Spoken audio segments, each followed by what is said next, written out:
Metabolic Blueprint Series. In this concise 20-minute live online session, we bridge the gap between cutting-edge clinical science and practical health insights. Today, we delve into the intricate communication network governing your metabolism. Our focus today is the gut as an endocrine organ. We'll explore how precision metabolic health relies entirely on a complex, highly coordinated hormone operating right inside your digestive tract.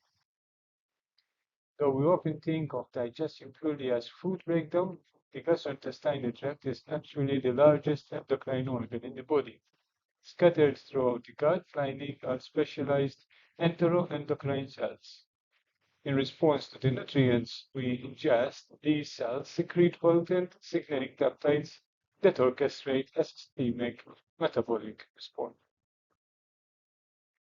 These gut-derived signaling molecules don't act in isolation. They form a systemic web, communicated directly with the pancreas and the liver to manage glucose, signaling the central nervous system to regulate appetite, and interacting with the immune system to manage inflammation. At the heart of this communication is the Incretin Axis. Let's review the key players. Glucagon like peptide 1 or GLP-1 and gastric inhibitory polypeptide or GIP, and look at how microbial metabolites actively govern their secretion. GLP-1 is secreted by L cells, primarily located in the distal ileum and colon, where it regulates postprandial glucose and triggers satiety. GIP is released by K cells in the upper small intestine, acting as a powerful driver of insulin secretion. Together, they create the Incretin Effect, biological phenomenon where oral nutrients trigger a significant higher insulin response than intravenous, purely due to the release of these gut hormones. When the incretin axis is fired optimally, the outcomes of all glucose homeostasis are. We see up to 90% amplification in glucose-dependent insulin secretion, a 75% suppression of excess glucagon, and a 6% delay in gastric emptying to smooth out blood group sugar spikes. As microbial and nutritional signals stimulate L cells, systemic GLP-1 levels rise. This triggers a tripartite effect in the brain. It increases satiety and lowers appetite.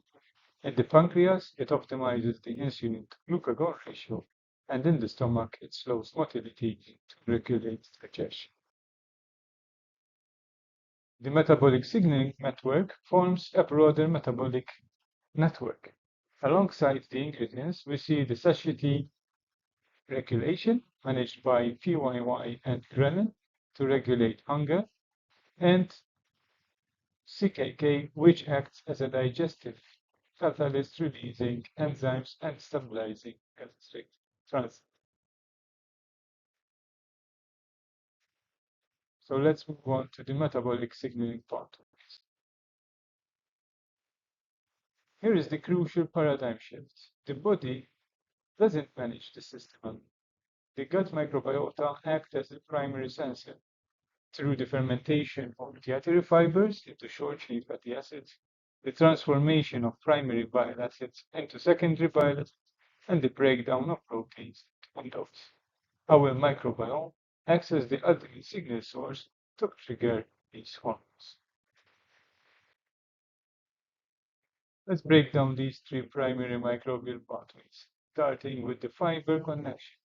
When key bacterial phyla like Bacteroidetes and Firmicutes, also known as Bacillota, ferment dietary fibers, they produce short-chain fatty acids, acetate, propionate, and butyrate. These fatty acids bind directly to specialized G protein receptors on our L cells, directly stimulating the release of metabolic hormones. Next are secondary bile acids. Specific gut bacteria convert primary bile acids into secondary forms like cholic acids, These secondary bile acids activate the TGR5 receptor on L cells, triggering a cascade that enhances GLP-1 secretion. The third pathway involves protein breakdown, specifically the metabolism of the amino acid tryptophan. Bacterial breakdown of tryptophan produces indole, which activates the aryl hydrocarbon receptor.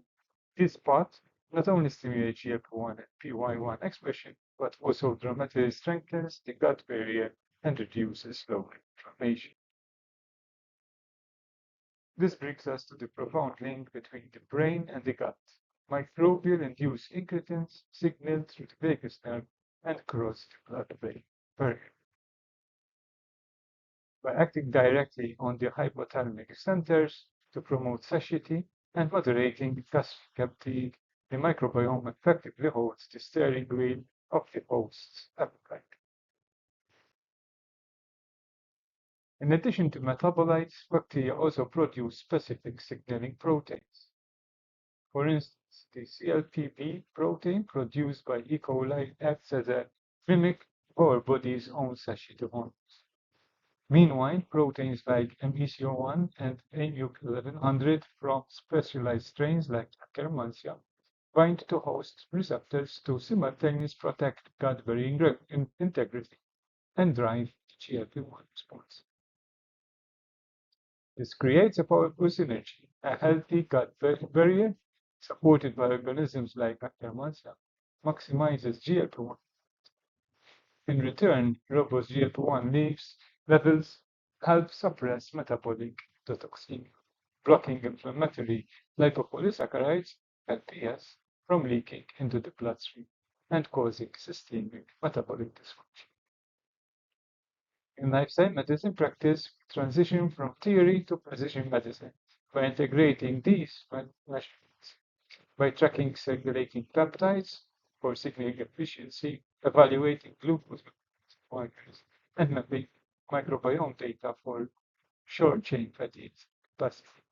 We can engineer truly targeted lifestyle interventions such as nutrition, exercise, sleep, and metabolism.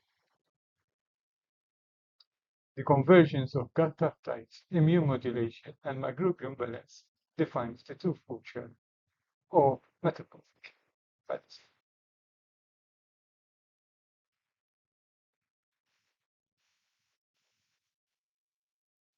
Restoring a metabolic signaling hierarchy requires a personalized science. Professional guidance, compliance, structured monitoring are key to lasting change. You can connect with me on LinkedIn to access my latest lifestyle medicine articles, and let's build your metabolic blueprint together.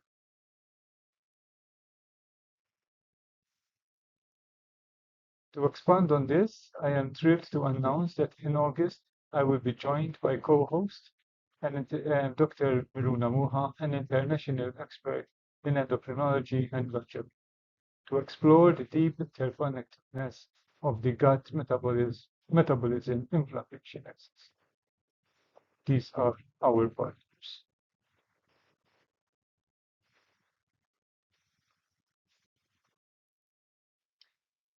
Thank you for listening. I'm also excited to provide you with information on the upcoming book that I edited entitled The Impact of Lifestyle Medicine on Chronic Disease Prevention, Reversal, and Management. It should be available in September